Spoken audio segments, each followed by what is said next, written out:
இந்தியாவினுடைய சினிமா துறை வரலாற்றிலே 36 வருடங்களாக ஒரு திரைப்பட இயக்குனராகவும் தயாரிப்பாளராகவும் அதேபோன்று நடிகராகவும் இருந்து ஈழத் தமிழர்களை அவர் நெஞ்சார நேசித்து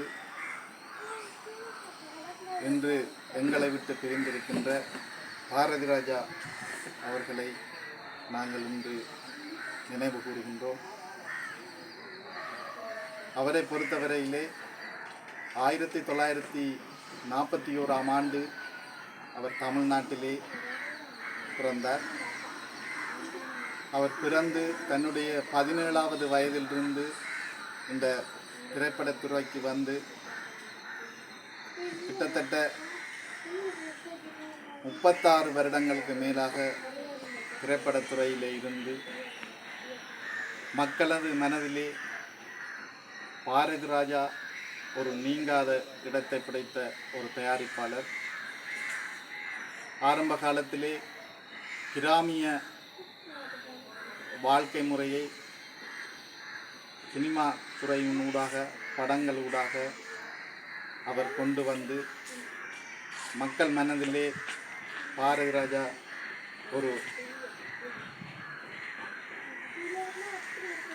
சிறந்த ஒரு தயாரிப்பாளராக ஒரு நீங்காத இடத்தை பெற்ற ஒரு மனிதர். அதேபோன்று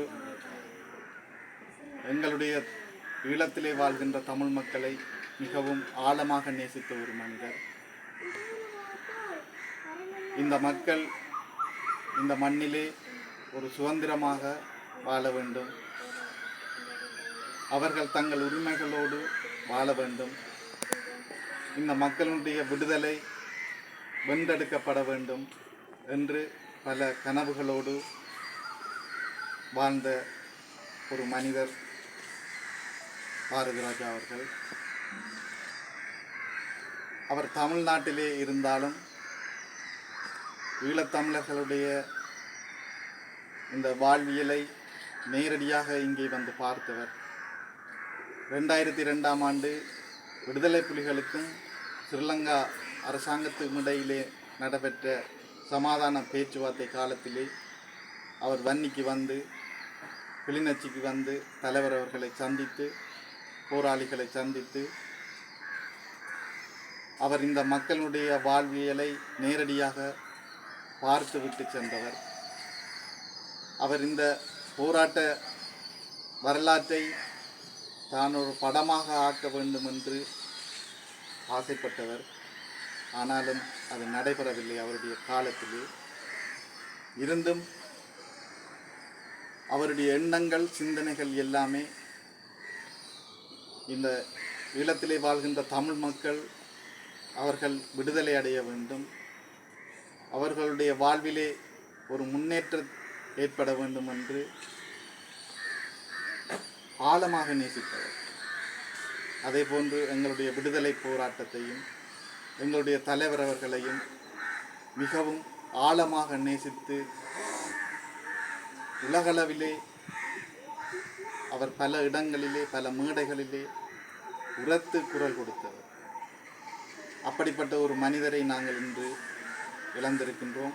உண்மையிலேயே எங்களுக்கு ஈழத்தமிழர்களை பொறுத்தவரையிலே இது ஒரு பேரிழப்பாகவே நாங்கள் கருதுகின்றோம். இந்த இடத்திலே நாங்கள் அவருக்கு ஒரு ஆழ்ந்த அஞ்சலிகளை செலுத்துகின்றோம். அதே போன்று அவருடைய குடும்பத்தினருக்கும் நாங்கள் இந்த இடத்திலே ஆழ்ந்த இரங்கல்களை தெரிவித்துக் கொள்கின்றோம். அவர் நேசித்த அந்த ஈழ தமிழ் மக்களுடைய அந்த கனவு, அவருடைய கனவு, இந்த மக்கள் என்றோ ஒரு நாள் விடுதலை அடைய வேண்டும் என்ற அந்த கனவு நிச்சயமாக என்றோ ஒரு நாள் விடுதலை அடையும் என்ற நம்பிக்கையோடு அவர் இருந்தவர். ஆகவே ஈழத்திலிருந்து நாங்கள் அவருக்கு அஞ்சலி செலுத்த வேண்டியது ஒவ்வொரு தமிழ் மக்களுடைய கடமையாகும். ஆகவே இந்த இடத்திலே நாங்கள் அவருக்கு அஞ்சலி செலுத்தி அவருடைய கனவுகள் என்றோ ஒரு நாள் நாங்கள் அவருடைய கனவுகள் நிறைவேற்றப்படும் என இந்த இடத்திலே கூறி எனது கண்ணீர் அஞ்சலி உரையை நிறைவு செய்கின்றேன். நன்றி.